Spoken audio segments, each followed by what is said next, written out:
Bem-vindo, logístico. Olha como já já vai começar a acontecer nos órgãos. Chefe, acabei de ser notificado pela Autoridade Nacional de Proteção de Dados, por conta de um descumprimento à LGPD. Como assim? Desde quando essa lei já está valendo? Sério? Depois de assinar minha nomeação como encarregado de proteção de dados, a gente tentar começar os trabalhos de adequação, tentar marcar inúmeras reuniões, você ainda me pergunta isso? Por isso que ninguém leva isso a sério. Tá, foi mal, desculpa aí. Beleza, diz aí, qual é o problema? Deixaram público um exame de HIV e um funcionário que estava positivo acabou sendo demitido por isso. Mas por que você deixou público esses documentos? Mas, gente, eu só coloquei no sistema. Se tornaram público, o problema não é meu. Minha mãe sempre dizia, se ferradura desse sorte, burro não puxava a carroça. Mas qual é o problema com isso? O problema não é seu, mas nós vamos ter que pagar multa. Eu dei treinamento para todos vocês e ainda alteramos o sistema para que nada fosse colocado sem uma dupla confirmação, para evitar esse tipo de coisa. Ah, então era isso.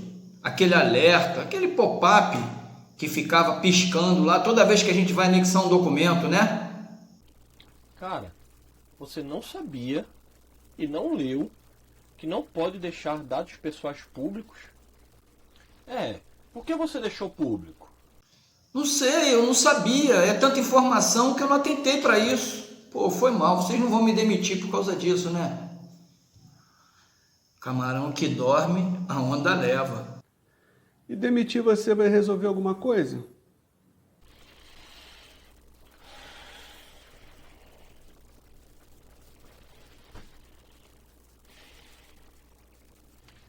Pois é, logísticos. Infelizmente, as regras da LGPD ainda não fazem parte da rotina de quem vive as licitações e contratos, seja pela falta de desconhecimento ou seja pela falta de cobrança. Mas a realidade é que as suas consequências já estão valendo e elas podem chegar a qualquer momento em seu órgão.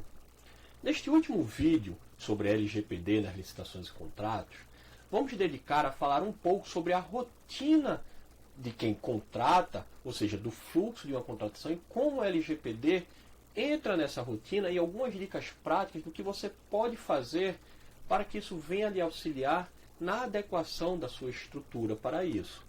Caso você não conheça o fluxo da contratação ou tenha dúvidas, sugerimos que entre no link aqui desse vídeo para ver uma série que fizemos somente sobre o fluxo da contratação. Eu me chamo Douglas Lima e lhe dou as boas-vindas aqui no Nós na Logística Pública.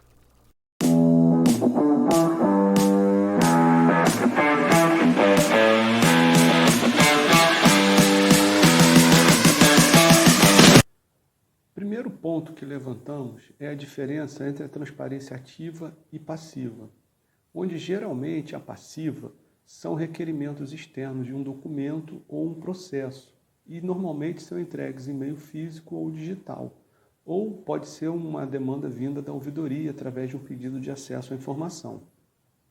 Já na transparência ativa, normalmente, nos portais e sites, tem muitas informações oriundas dos sistemas eletrônicos dos órgãos ou até mesmo planilhas, documentos, e são liberados a todos de forma estruturada ou não.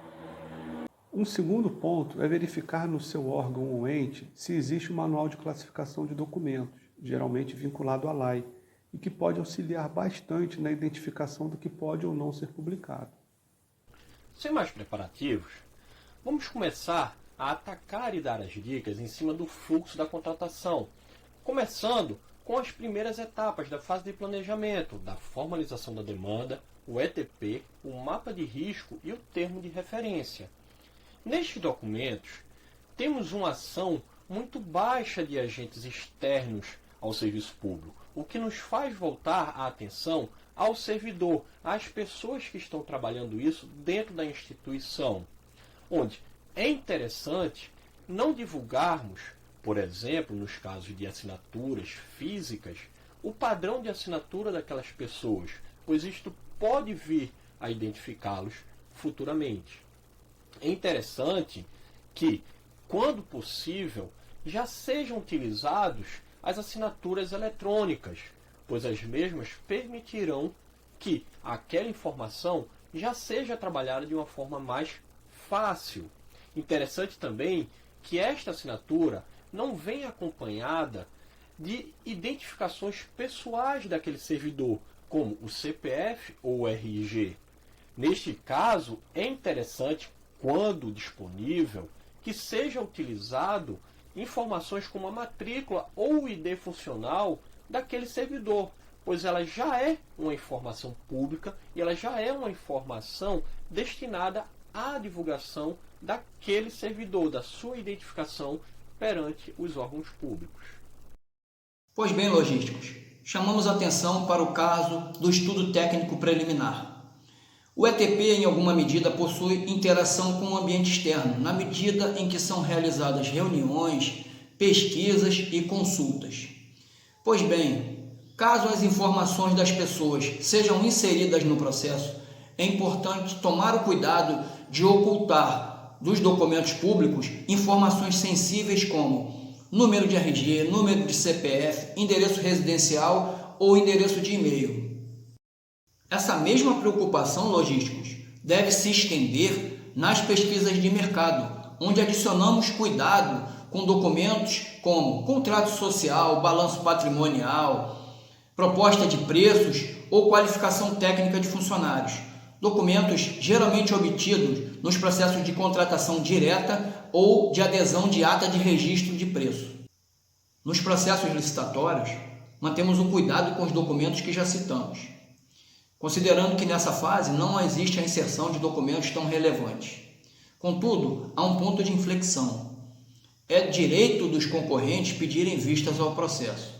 É dever das organizações prestar informações, mas é obrigação ocultar dados sensíveis e pessoais.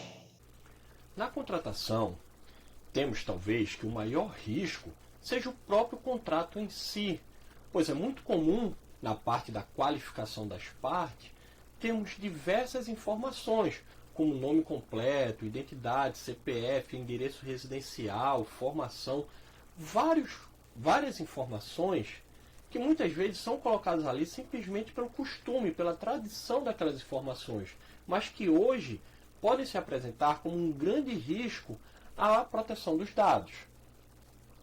Levantamos especial atenção para a questão do endereço residencial, que muitas vezes é exigido nos contratos que seja colocado, mas que desconhecemos a possibilidade da utilização, por exemplo, da impossibilidade da utilização do endereço comercial, que em sua utilização já irá diminuir bastante o vínculo com a proteção dos dados, aliviando assim a carga para os servidores e para todos os que trabalham ali.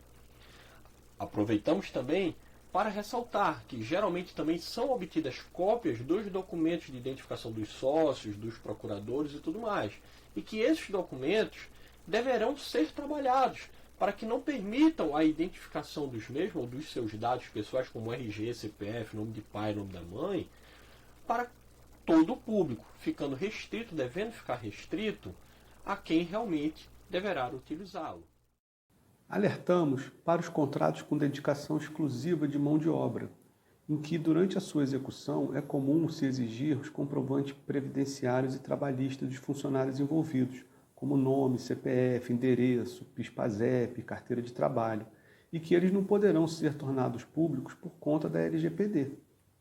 Atentem que esses dados não poderão ser enquadrados como uma requisição legal, mas sim para a comprovação do invigilando como uma hipótese de execução contratual. Uma forma bem interessante de atender a LGPD é cobrindo parte do nome ou do número do documento, impedindo a identificação pessoal completa, mas ao mesmo tempo mostrando que o poder público tem as informações necessárias para atender às finalidades determinadas naquele tratamento. Ressaltamos também que órgãos de controle, como tribunais e controladorias, em seu poder de polícia, devem ter acesso irrestrito a todos os documentos, motivo pelo qual sugerimos, quando da utilização de sistemas eletrônicos como o SEI, que sejam anexados 2 documentos.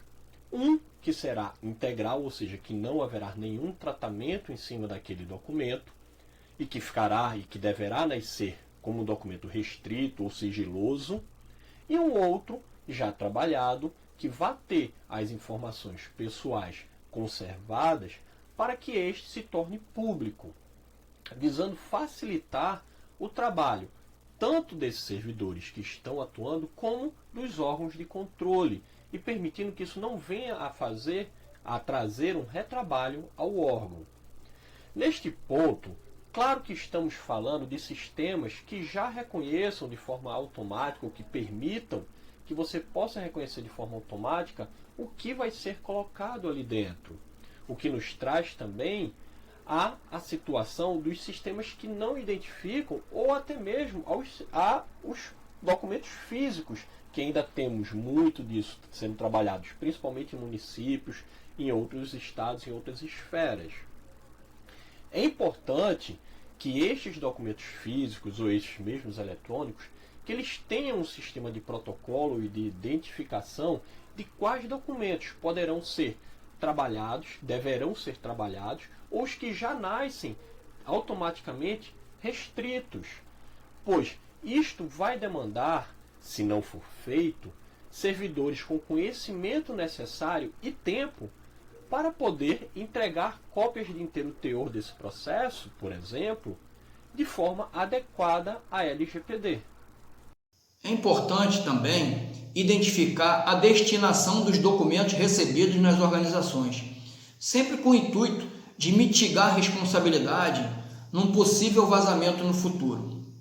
Quer ver só? Lembra daquela prática legal de usar papéis inservíveis, folhas impressas não utilizadas como bloquinho de rascunho? Está aí uma possível falha, está aí um possível vazamento. Eu não estou aqui dizendo que a gente tem que parar com essa prática bacana e sustentável, mas é importante checar se documentos pessoais estão sendo disponibilizados para qualquer pessoa. Por fim, e não menos importante, alertamos para as práticas voltadas à segurança da informação, evitando vazamentos e problemas no futuro. Vai levantar da sua estação de trabalho? Bloqueie o computador. Acabou o trabalho? Evite deixar processos e anotações em cima da mesa. E evite o compartilhamento de informações sensíveis e relevantes. Bom, logísticos, hoje fechamos essa série de vídeos sobre os impactos da LGPD nas licitações e contratos, onde tentamos trazer um pouco desta atividade, ou desta novidade, para as nossas rotinas, esperando que venham auxiliá-los ou na implantação ou no reforço dessas políticas dentro do seu órgão. Espero que tenham gostado e que tenham curtido e que esse conteúdo venha auxiliá-los.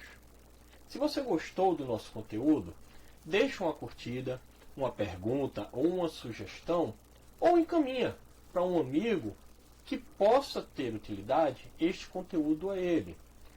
Alertamos novamente, ou convidamos, a se inscreverem no canal e ativar as notificações, para você ser avisado das nossas próximas publicações. Por fim, e não menos importante, voltamos a lembrar, faltam menos de 10 meses para a transição da 8666 para a 14133. Vocês já estão se preparando para isso? Até a semana que vem.